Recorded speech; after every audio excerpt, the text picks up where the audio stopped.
Hello, everybody. Thank you for coming. I'm Martin Couillard, the clip manager. So those people who don't not know me.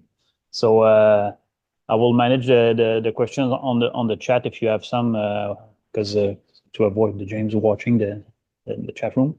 So thanks, James. I know James for a while. We met in my previous life when I was working, for example, at Laxidus when we were doing tech transfer activities together, a couple of projects. So and you were the first clip manager when you were there to launch the clip back in the days. So thanks for coming and.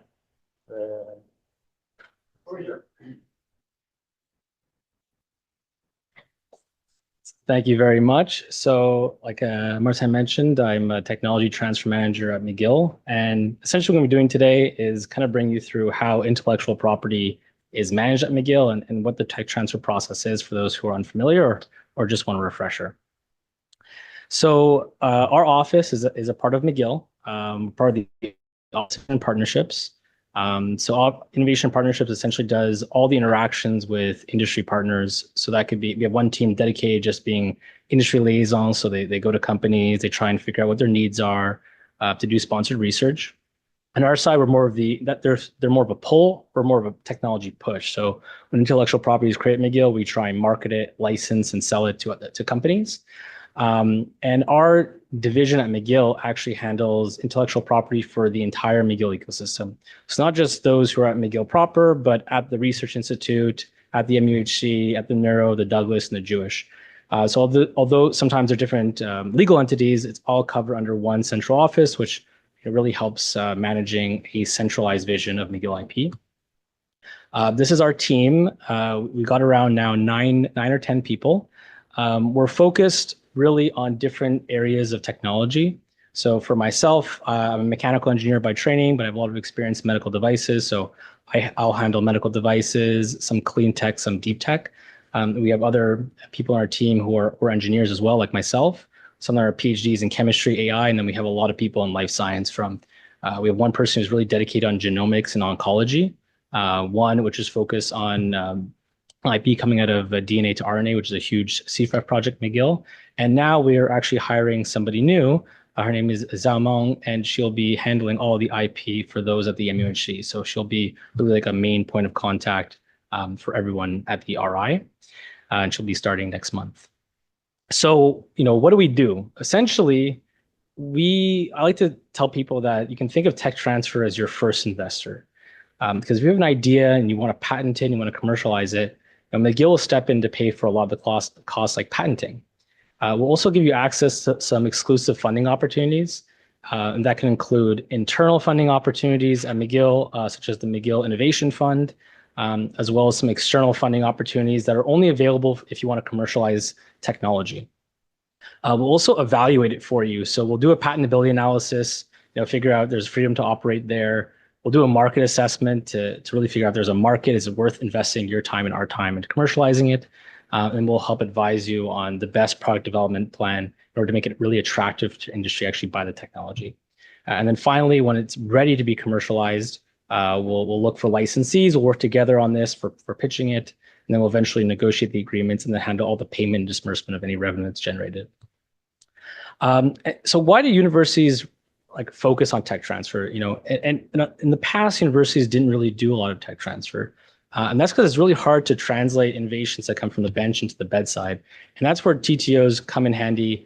It's used to manage IP and to transfer those assets to the industry in order to increase knowledge translation. But there's other aspects to tech transfer. It helps increase the public impact of university inventions because, patents are kind of like publications. In fact, patents are actually more of the technical information in the world compared to articles, because there's way more companies out there and way more scientists working at those companies than in academia. And they publish all the results in patents because you have some economic advantages there. Finally, actually, when we create IP and we license it to sponsors, to industry members, they actually sponsor research back in the university. So it actually brings in a lot of grant revenue.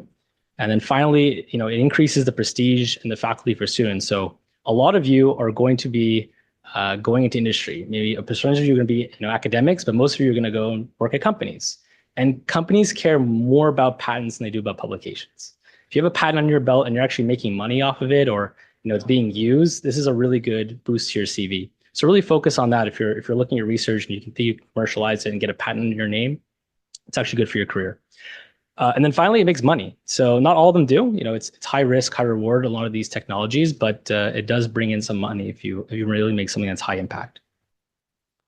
So I just want to go into a little bit of the basics of what intellectual property is and what types of intellectual property protection there is. So it's defined as any product of human intellect that is unique, non-novel, and non-obvious. So, sorry, novel and non-obvious. And the human intellect is important for later on when we're going to talk about AI. And there's really many forms of intellectual property protection out there. I think everybody knows what a patent is, but you also have copyright, you have trade secrets, and you have a ton of others. The three main ones that we really focus on in academia are patents, copyright, and trade secrets. And I'll go into a little bit of detail of each one. So patents, essentially what it does is it gives you the exclusive use over a technology for a 20-year period. So there's a quid pro quo there. You have to fully describe what your invention is, how do you make it, why does it work, how does it work? But then you get 20 years to be the only one to commercially exploit it. Afterwards, anybody can do it. They're very expensive, and mostly because they're national in scope. So you have to file a patent in every individual country you want protection in. And you have to do it all at the same time, essentially. So they get quite expensive quite quickly. Some examples of what can be patented. It could be a product, like, it could be even like a phone or something even more simple like this clicker here for changing slides. But it can also be a composition of matter. So it could be a molecule, a mixture of molecules, a mixture of ingredients.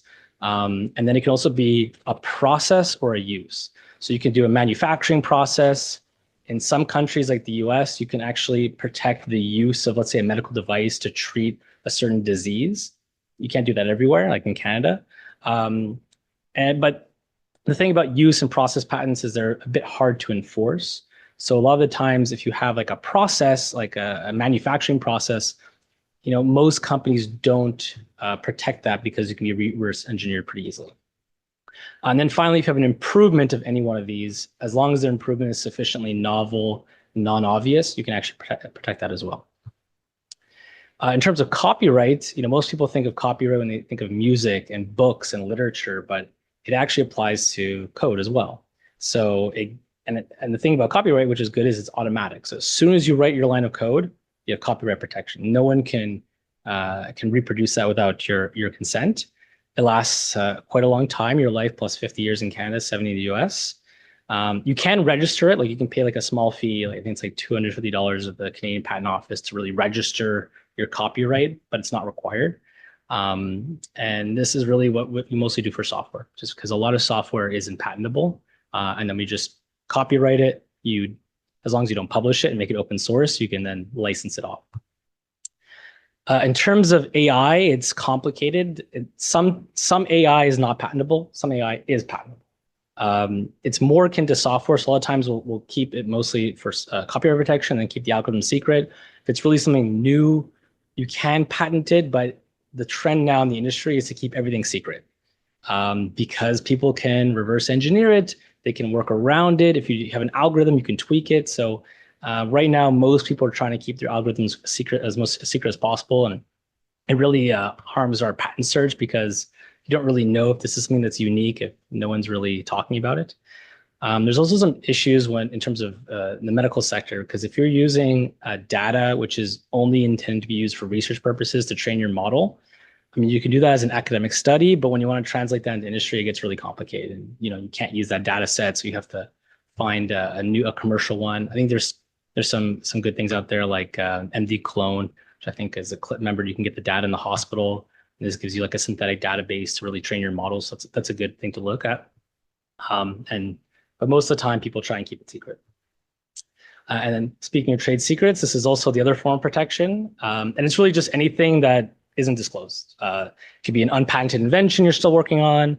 It could be formulas, which you can't really patent. It can be like designs and methods and documentation. But it can also be IP that you just don't want to be bound to a 20-year period. And a famous example of that is Coca-Cola. So like they could definitely patent the formula for Coke, but they don't want to because they want to be in business for, 200 plus years, not 20 years. So a lot, like I mentioned, a lot of these processes, they just don't want to patent it if it's not easily reverse engineered. We do some trade secret licensing, but there's a lot of issues because you can't publish it afterwards, which is very hard in academic environment. You can't work on the lab anymore, so it gets a bit messy. We try and really find some sort of form protection before we license it out.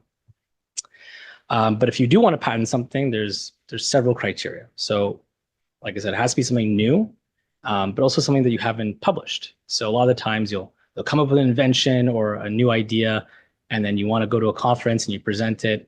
And now you've made it invalidated to patent anywhere in the world except for Canada, US, and a few other ones. And even then, you only have a 1-year grace period to file a patent. So you really want to keep it secret until you've really fleshed it out. And then we can patent, and then you're free to publish after that. One that's really the hardest one. Novelty it's usually pretty novel and you can search for that. But one that's quite difficult is if it's not obvious. So it has to be really an inventive step. It can't be an incremental improvement, like a very small incremental improvement. If there's 2 different patents out there and you can combine them together and that's obvious, and you can't patent that as well. And that's really the hard part. That's where our real patent search goes into, to see if it's a non-obvious invention. Finally, it has to be useful. So it has to work, and you really have to show that there's data. You don't need as much data in a publication. Like let's say you're developing something that reads brainwaves. If you test it on yourself and you have data, that's fine for a patent application.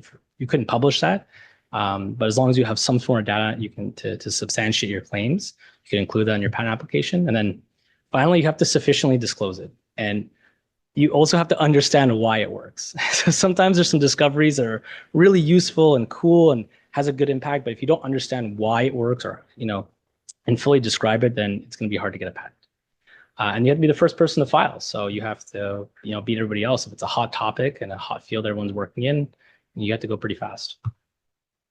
In terms of who's an inventor on a patent, this is a problem you run into a lot in academia.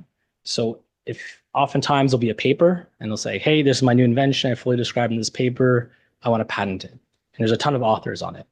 But just because you're an author on a paper doesn't mean you're an inventor. And inventor has to be someone who really contributed to the conception of the idea, like really, came up with the idea. And if someone just tested it or implemented it, like here's my invention, I want you to go test to make sure this clicker works, and they get data for you, that's not an inventor. It might be an author on a paper, but it's not an inventor.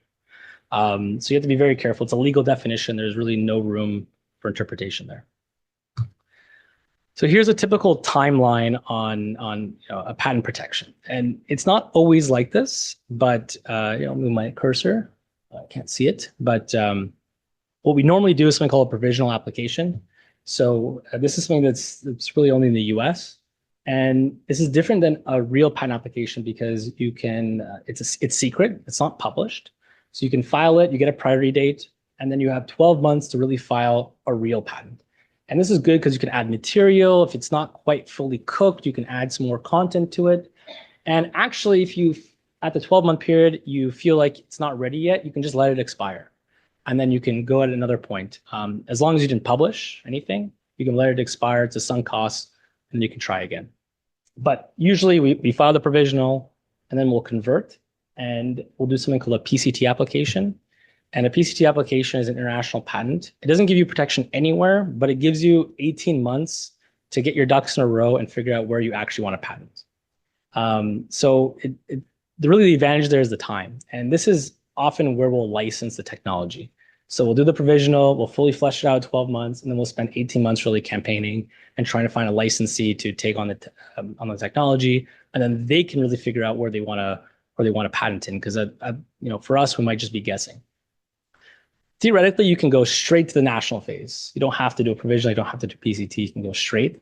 But the problem there is you have to pay for all the costs up front, and the costs can get quite expensive. So provisional, it's pretty cheap. It's like $6,000 plus or minus a few. PCT would be about $15,000, maybe $16,000. And then when you file the national stage, let's say you want to do US, Canada, Europe, Japan, China, it's pretty decently broad exposure. That's $50,000 outright. It might be more if that's your first step. And then finally, you'll have prosecution costs in each of the country. It's another 100 grand over a few years. And then finally, there's maintenance fees. So it comes out about $200,000. So when we're looking at a new technology, you have to think of your hurdle rate, right? Like, can you make 200 grand on this or not? If you can't make at least $200,000 or even at least $100,000 within a few years, there's no point really doing it. So how's the tech transfer process working at McGill? So there's two main policies on how IP is handled. It's called the policy on copyright, policy on inventions and software. You can read them if you want, but there's a very handy guide that we made called the Guide for Faculty Inventors, which really digests all the information plus other ones. So I would highly suggest you read that. If you're interested in doing a startup, there's a guide for spin-offs specifically. But if you don't want to read any of it, essentially inventions and software are co-owned by McGill and the inventors. And it applies to anyone who is employed by McGill, is working on a research project and is paid from a research grant, or if they're doing their thesis, or is using McGill resources substantially. It doesn't apply to students who are developing IP in the course of in the context of a course. So if you're doing a course like the surgical innovation course, and you come up with your own idea on your own with a bunch of students, McGill doesn't own a piece of that. It's fully the students. But most of the time, if you're working in a lab and you develop something in a lab, McGill will own half of that. Now, if you create a piece of IP, you're free to publish it. And we won't prevent anybody from just disseminating it. They can publish anything they want. This is contrary to the US, where you have to really report your invention. But if you do want to commercialize it and you want to make money, there's two paths you can take. So the first path is that McGill helps you commercialize it. So McGill will take on the full rights. We'll pay for all the costs related to the patents, and then we'll help you find licensees, and we'll market it. The second path is that you could do it yourself. So McGill will transfer its rights to the inventors, but then you're responsible for paying all the costs and finding a licensee. The difference is how revenues are shared. So if McGill pays for the costs and puts time and resources, McGill gets a slightly larger chunk at 40% of the revenue. If we do a transfer of rights to the inventors and you guys take it on, do it yourself, then it's a smaller cut at 20%. And I always like to show after this, like some people are like, oh my God, that's a ridiculous amount of money they take. But if you compare McGill with other universities in Canada, it actually has a really good policy. So it's a 60-40 split. The first 10K goes to the inventors. There's an 80-20 for the transfer of rights. This is comparable to U of T, maybe like slightly better. And then UBC, you get less at 42.5. Most other universities are 50-50, except for Alberta, which is a lot less. Ottawa's a pretty good one if you don't make that much money, but get a less return if you make a lot. And then most US universities only get about a third. So like Harvard, for example, you get 35%, Stanford, you only get 33%, and most of the Ivy Leagues are around the 30% mark. So I think McGill actually has a good competitive advantage in incentivizing innovation and entrepreneurship. So if you have a piece of IP and you want to commercialize it, the first step is really telling us about it, whether you want to do it on your own or you want McGill to handle it for you. So you do invention disclosure. You have to have the full details of who the inventors are, full detailed description. Not like a napkin drawing, which we've gotten sometimes. I have to really kind of reduce their practice. Make sure you have something there that we can do a full patent search on, because it's hard to do that from a napkin drawing. And a lot of people ask us like, well, I have an idea. I don't know if I want to disclose it. Like, when should I do it? So if you go too early with like the napkin drawing or some preliminary data, it's too early. We can't really do a proper patent search. Like for new compounds, you need a synthesis scheme, you need properties and characterizations. Sometimes you need in vitro data. So if it's too early, we don't really want to see it. But if you're too late, someone might beat you to the punch. You or someone might publish. And in most of the cases, it's not somebody else beating you, it's you're beating yourself. That you publish something, you go to a conference and you self-disclose. That happens like 95% of the time.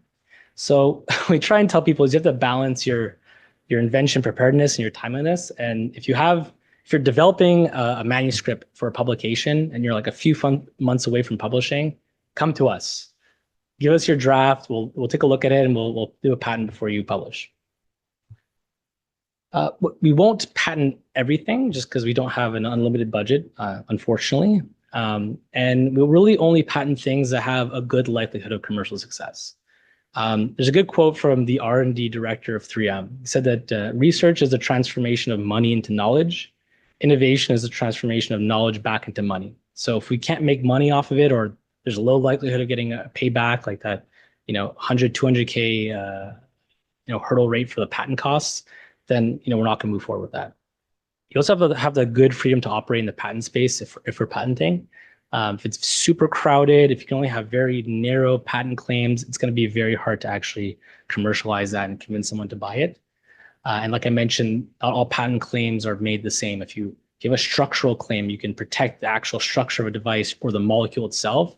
That's a strong claim. If it's just a process or a use, not very strong. Combine them together, fantastic.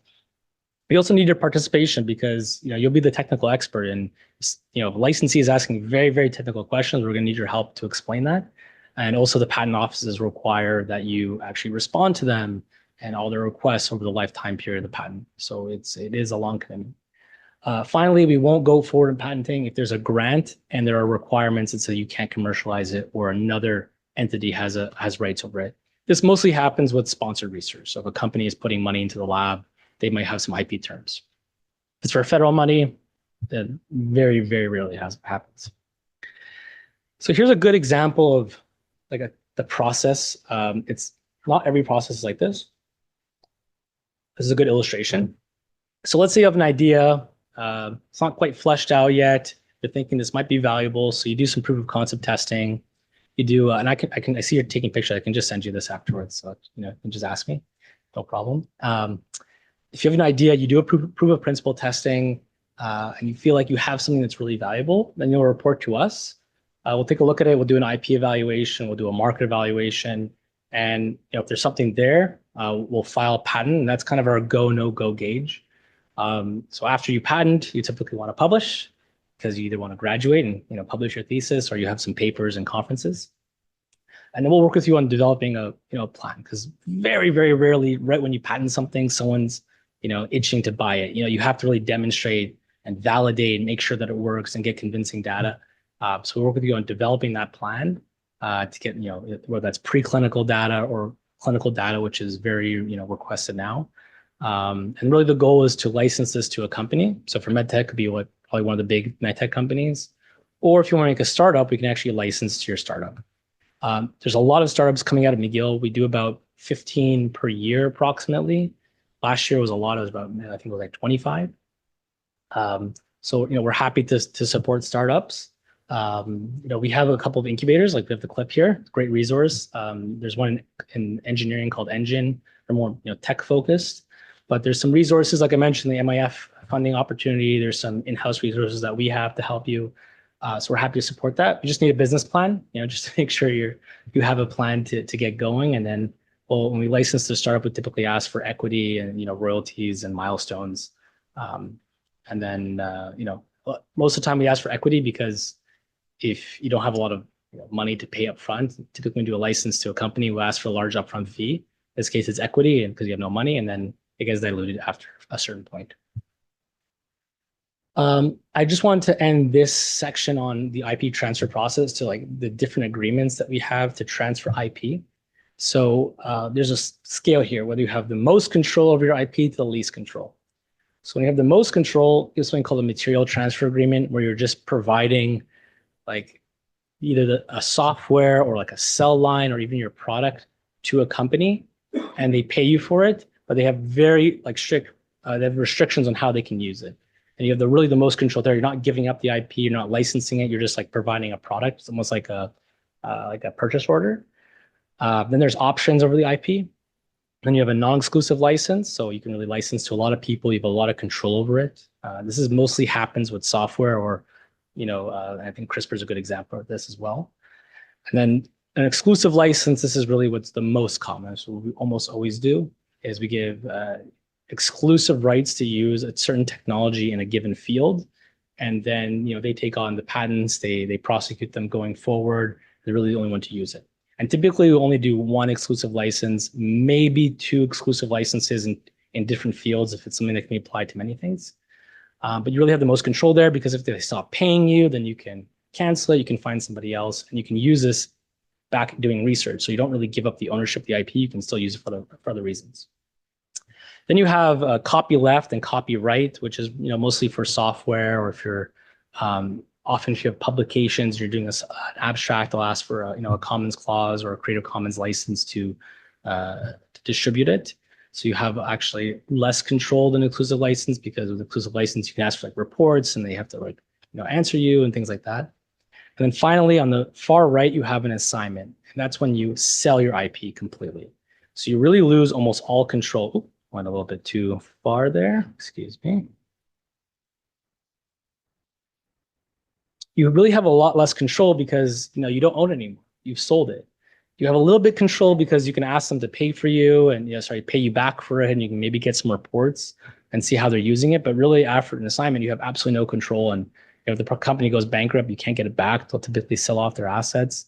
So it's once you assign it, it's gone completely.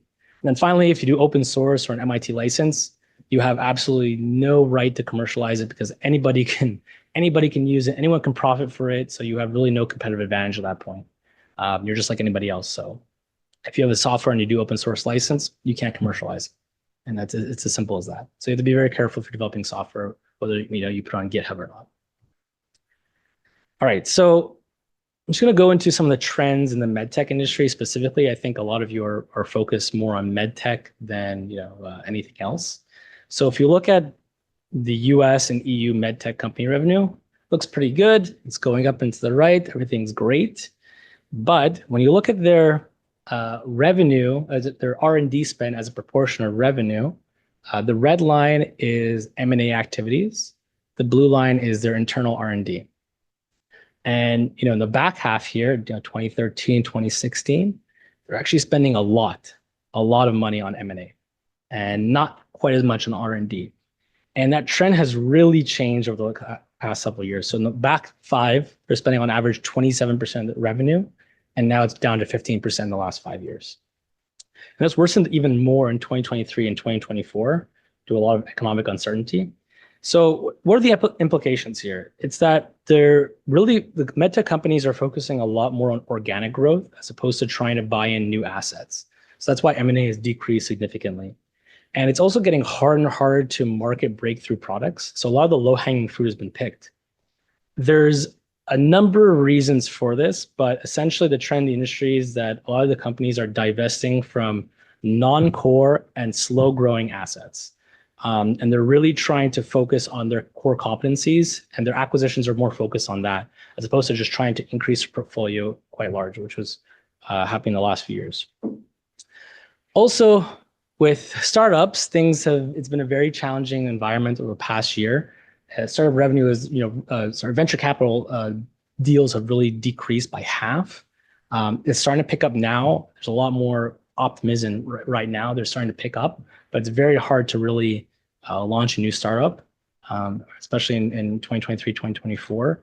And then also M&A activity from larger companies buying VC-backed startups have just been decreasing ever since. And we might hit the bottom at this point, but it's a very challenging macroeconomic environment. So what does this mean? Well, it's actually good news for us because there's not a lot of innovation going on right now. I mean, there's a lot of innovation going on, but it's not being translated. So there's going to be a lot of pent-up demand, at least that we think. And R&D takes a long time. At this point, it's going to take a few years before you have anything that's actually really valuable. I think a lot of these things will clear up by then. There'll be a lot of pent-up demand to do this. There's going to be a very serious R&D gap in the meantime. And I think the universities are well positioned to fill that gap in the meantime.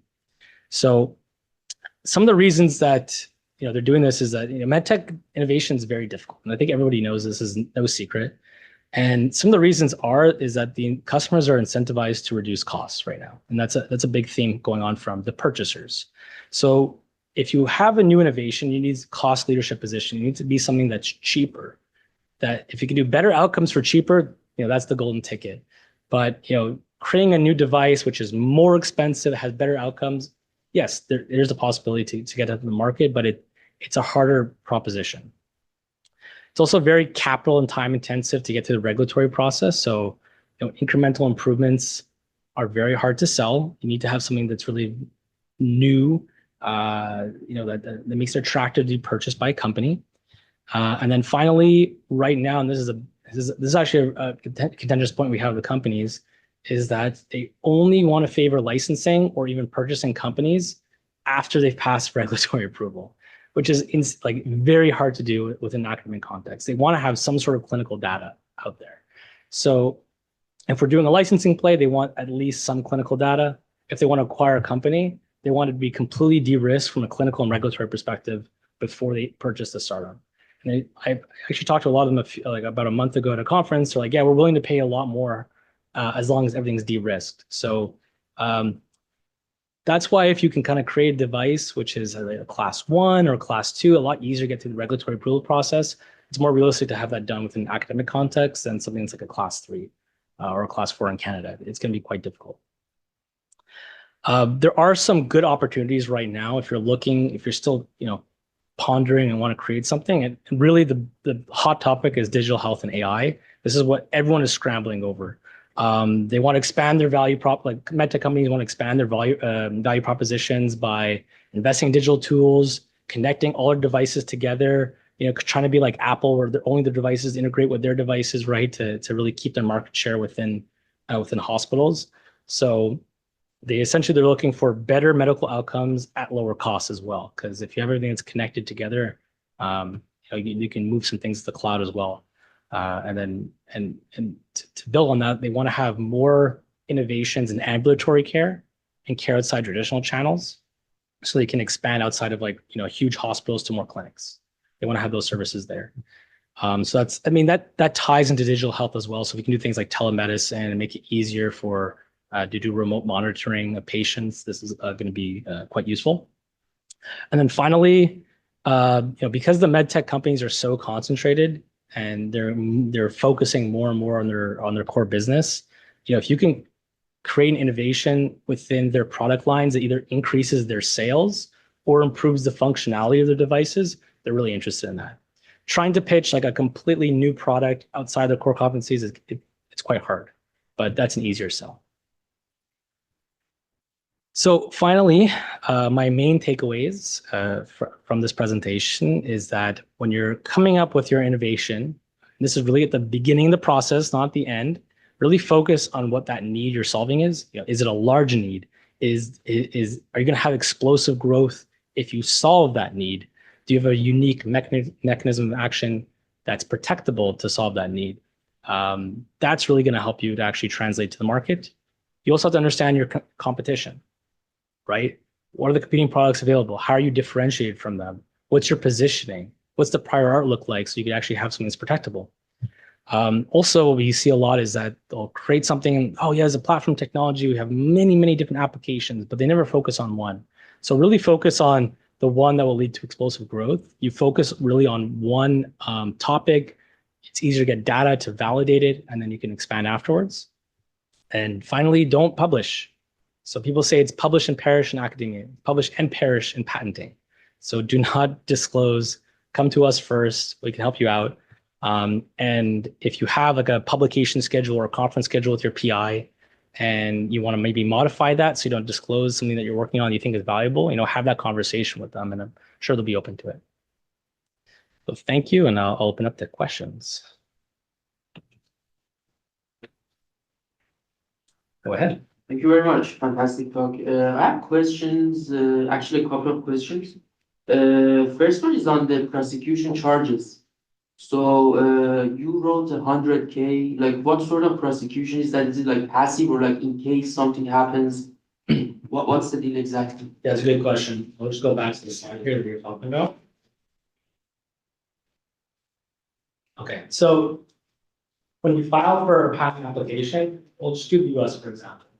They'll do that initial charge, and then you'll wait a few years, even sometimes, for the patent office to get back to you. So then they'll do something, either they'll accept it right away, which is very, very rare. You mean after the provisional, right? Yeah, after the utility, you go to the national stage. Oh, okay. Okay. They'll do something called office action, and they'll either, say, hey, this is the prior art that we think is available, that's close. They're going to challenge you, and responding to office action costs money. It costs money at every single step. And then you'll have to do that for many different countries, especially in Europe. You could do a unitary patent, which covers all of Europe, it's more expensive to respond. We're going to use something called EPO, and then you go to different countries, and then you have to every time there's an office action to respond to it. Now it costs like $5,000 every time. Just replying to the patent agent, I see. No, we're replying to the patent office. Yeah, patent officer. Yeah, exactly. So you can do that 3 times, 4 times. Take a long time. You may have to do divisionals. Might be something called a restriction requirement where you actually have 2 inventions with one. I have to do another patent, right? So there's a lot of these unknown costs. That's why prosecution is just getting it approved. Oh, I see. Now, if there's infringement, you might have to pay legal fees on top of that, right? So if you're doing prosecution in each country, right? If you're getting broad protection, yeah, 100K easily. Over several years. It's related to like saving your patent from infringements done by the others. No, this is That's just getting it approved. This is just getting it approved. All right. It's not, the one-time cost, that's just the first cost. The costs are increasing. Yeah, that's true.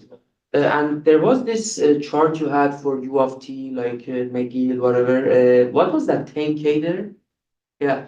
Yeah. So let's say we license an invention, you make money off of it. Then the first $10,000 made after the patent costs are paid back will go straight to the inventors.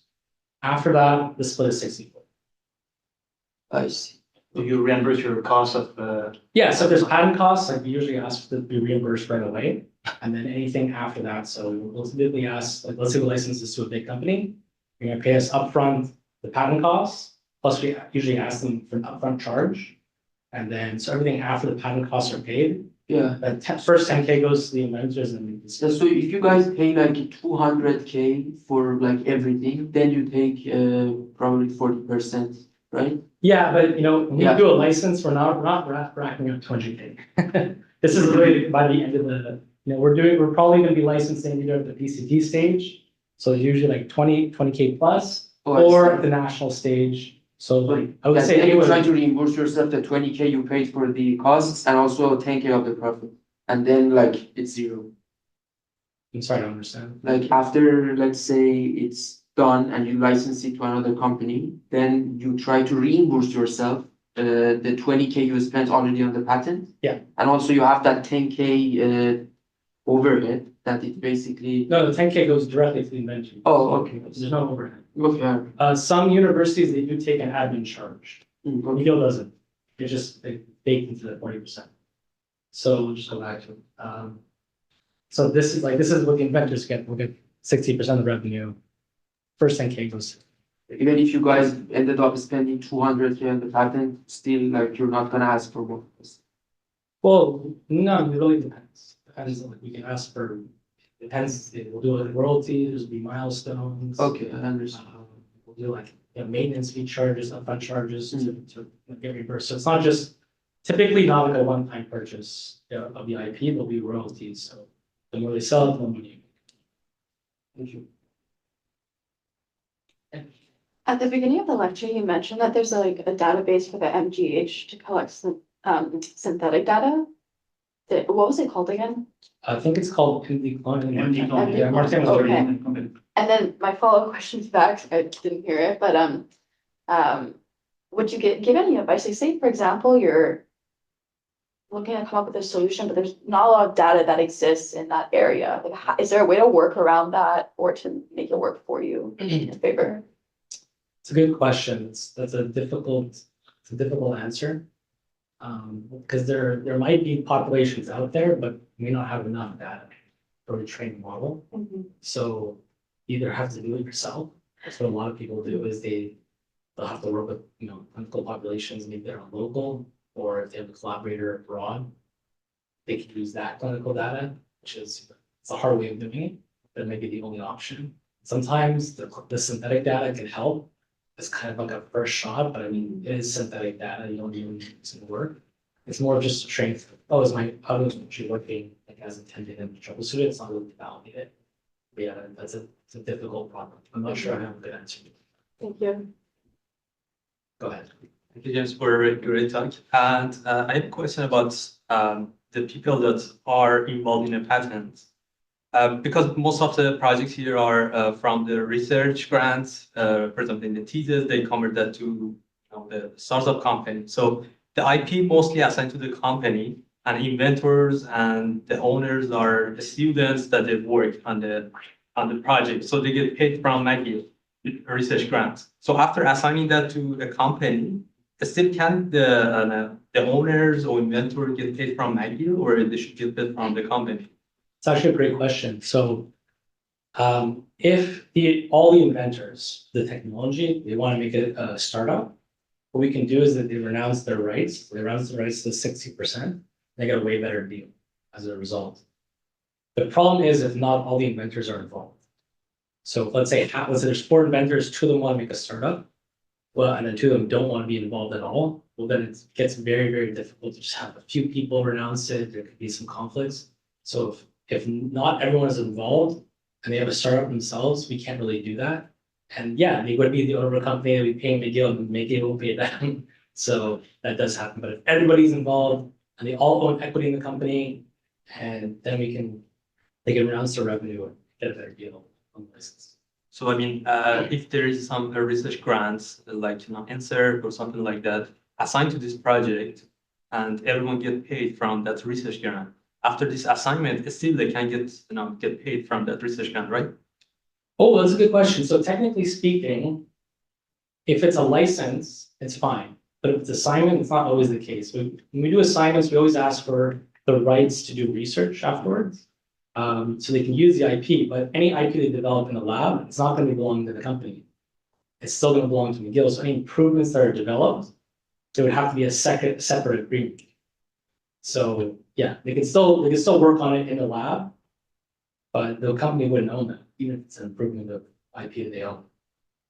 If it's a license, it's possible you could do an amendment and you can add it to the license afterwards if it's a small improvement, or you renegotiate the license and expand the IP that you include. That's why licenses are a lot more flexible and a lot better. Assignments are really rigid, can't do anything with improvements. They're high risk, and sometimes if you do an assignment to a company, and let's say get some investment, and then they can't raise further rounds, and their VCs sell off all their assets, well, guess what? It's very possible that we'll lose the rights to even use the IP. So even the invention you develop, you may not even be able to use it in your lab anymore. So that's why assignments are high risk. We try and avoid them as much as possible, but if it's like a mature company where they're not going to go out of business, or they have enough money, then we're amenable to it. Thank you. Go ahead. Thanks, James. That was really helpful. I have a couple of questions. First, does McGill help the company or the inventor to identify licensee at the beginning? Yeah, I mean, that's typically what we do is when we do the provisional stage, we'll do we'll reach out to companies, get their feedback, right? Because there has been times where filed for a patent, we talked to a bunch of companies, are like, absolutely no, we would never buy this. This was, this is bad. Okay, then that if we file a provisional patent, doesn't mean we're going to go all the way to the end. We make decisions at every filing stage. If we get really bad industry feedback, then we won't continue. If we get good industry feedback, but maybe they're not ready, okay, this seems really interesting. We want to see some clinical data that will help us create a development plan. But yeah, we always try and get industry feedback right away to really validate it, because there's only so much you can do within the silo. You really have to have people that support you. There's also some funding opportunities that need letters of support from companies. So, that goes off of that. Got it. Since we're talking about that, are there any specific resources that can help entrepreneurs to get funding specifically for IP applications? Yeah, so there's something called Momentum IP. That's for startups. Sorry, is Momentum IP? Yeah. Okay. And I think there's various stages. I think you have to pay a little bit of money at the beginning to do an IP assessment, but then even if it's good, and the government can give you more money. I think the maximum is $100K. You have to contribute, some of it. I think it's maybe 20%. That's a really big 30K. or 30K, yeah, something like that. Yeah, it's a pretty good one. That's what a lot of companies use. There was one, I don't think it's active anymore, but it's called the Bon Occupation from the MEI, and they gave you I think it was $40,000 for professional services, but I think they discontinued that one. So that one's not available anymore. But yeah, I'd say Momentum IP is probably the best one specifically for intellectual property. For startups. For startups. Got it. And the last question is, how do inventors buy back that 20 or 40% at the end from McGill? Is that possible? No, not really. It's continual over the life of the patent. Thank you. Thank you, James. I have a question kind of more related to filing fees again. I'm from the US. I'm more familiar with dealing with the USPTO, and I was curious, USPTO has different classifications for like micro entity, small entity, those kinds of fees. I was curious, does Canada have something similar, so that you don't have to pay as much for office actions or filing fees? Yeah, so as a university, we're considered a small entity. So we get a preferential rate. For that, if you're a startup, you could probably be a smaller micro. Right. But yeah. And we also get the taxes back, some of the taxes back as well. So it's, yeah, I mean, it's not, overall, it's not going to be that much. But yeah, we're small. But the taxes are not the main part of the expense. It's really- mostly the patent agent fees. Most of the Of course, packages, yeah, employer fees. it's a little bit better, but sometimes it's more expensive. So like as a university, let's say we want to register a copyright, it'll cost us like $1,000, the Canadian Patent Office, versus like a startup will cost like $250. So sometimes, yeah, so there's some advantages and disadvantages. My other question is, I guess, who are the lawyers that are working on the case? Are they McGill lawyers or are they? The patent agents? Yeah, so we contract out the patent agents, so we use a variety of different firms in the city. We're not, we work with a lot of the certain firms, but it's really whatever patent agent makes the most sense, has the most experience in that specific innovation. Work with them. Perfect, thank you. Can I ask just a quick question about this momentum IP you mentioned? So what they do is just they try to cover the patenting like costs, and in return they ask for a share in the company. Is that their business model? No, it's a grant. It's a grant. It's a grant. Sorry, I'm just going to move down to the questions so people can see my email. They want to write it down. Yeah, it's just a grant. Okay. It's a grant from the government. Oh, I We have- see. We have two questions online. I think that Dr. Chervenko, you raise your hand? Want to Yeah, ask a question? So my question pertains more to the patents. We've obtained a European patent, but do you need to file with each individual country again? And is that engender more cost, or is this cover all EU countries? That is a very good question. The EU actually has two parallel patent systems because it's the EU. So you have something called the unitary patent system, which is rather new, and that covers most of the EU members and excludes the UK for obvious reasons. And that you have protection in all the countries that are involved in the unitary patent system. However, there's only one single prosecution. You just do it the unitary patent system. It's more expensive, but you get more exposure, more risk, because if they say your patent is non-patentable, well, you're losing all those countries. There's a different system which is older that we normally do. It's called the EPO. I think that's what you're talking about.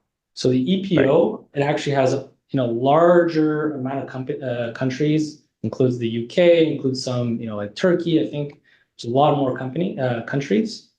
So you do the EPO filing, and then there's some prosecution at the EPO, and then you have to select which countries you want to go into afterwards. And that incurs additional costs. You have to pay for every single country you want it to go in afterwards. So the EPO at the very beginning, you think, oh, it's cheaper, but it actually turns out it may be more expensive depending on the number of countries that you pick.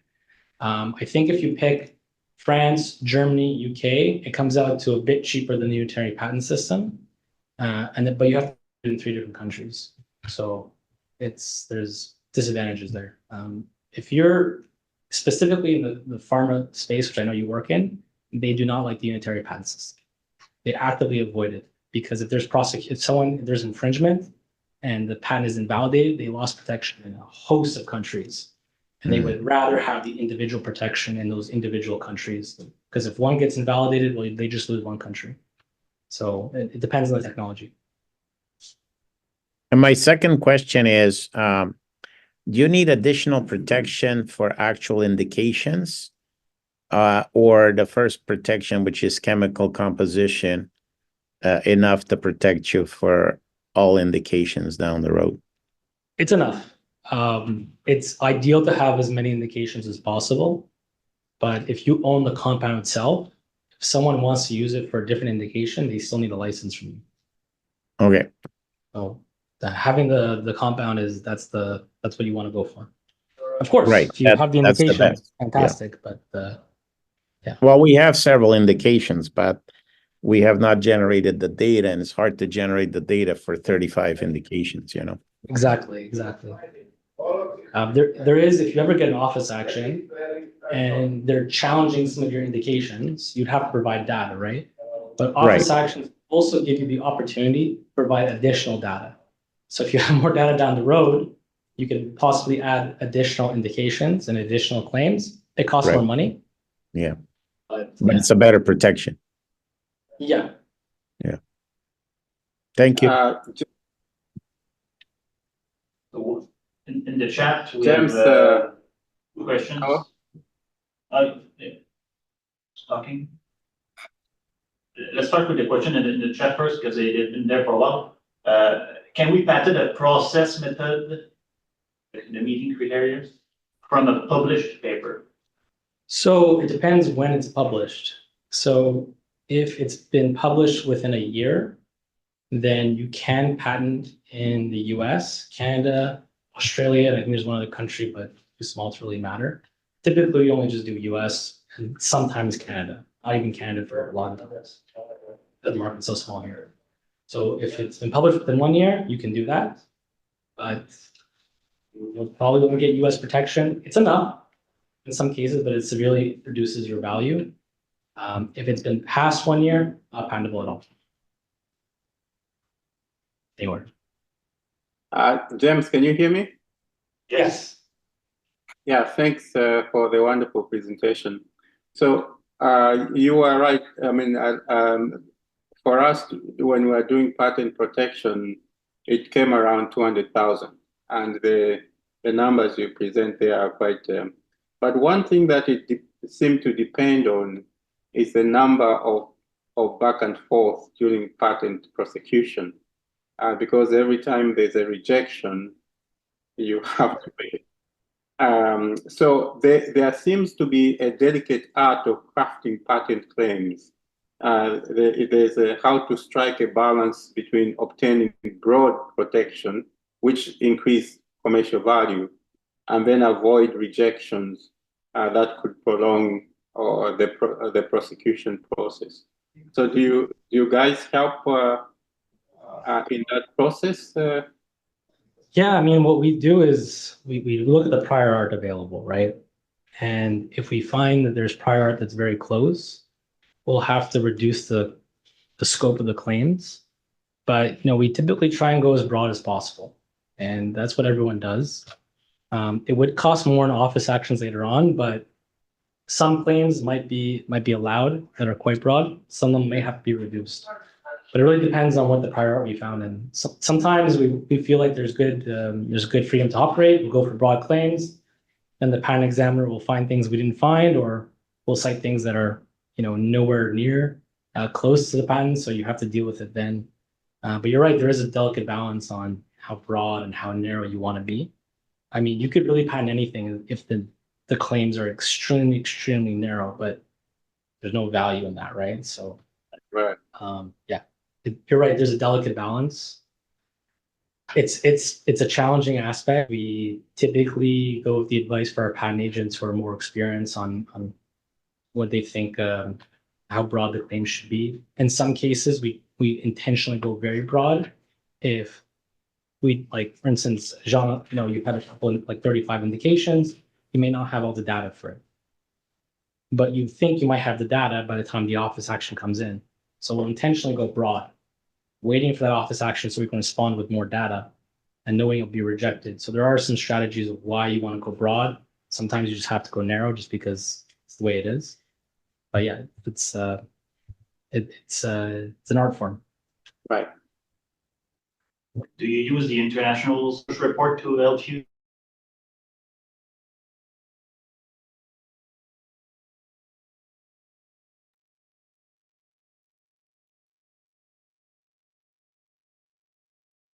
prosecution, but they will do a search report, and the opinion is public. So either be very good, we have no issues, it's not binding, but then they might say, oh, these are all the patents we think are close, and that gives you the opportunity to read them, come up with arguments as to why you think they're different, or like, oh yeah, you know what, these are close, we have to narrow our claim. So there's some advantage there, and oftentimes the first office action will just cite the WTO search report, maybe add like one or two more patents. So once you have that, you should be able to come up with a good argument. There's another question here. Do you see that McGill Corporation will increase the success of the startup, or is it the startup power in nature that will guarantee the success mainly? It's the team. That's the number one factor is the team. You have to have people who are very motivated, realistic, and actually have the competencies. And that is the number one factor that we see. And sometimes it's good to have the professor involved because they're going to have really the weight and the expertise, but there also is time management, right? Like there's only so much time you can put into it. Often the ones that we see are the ones that are led by the graduate students because they have a lot more, maybe they're graduating and they have more time. It's a very time intensive process. You need to, treat it with respect, to have a good, realistic, motivated team. And then you also have to figure out when to step aside. Once you get investment, there are different venture capital firms out there, some of them are called venture builders. They'll take a larger controlling share in the company and they'll put a CEO in.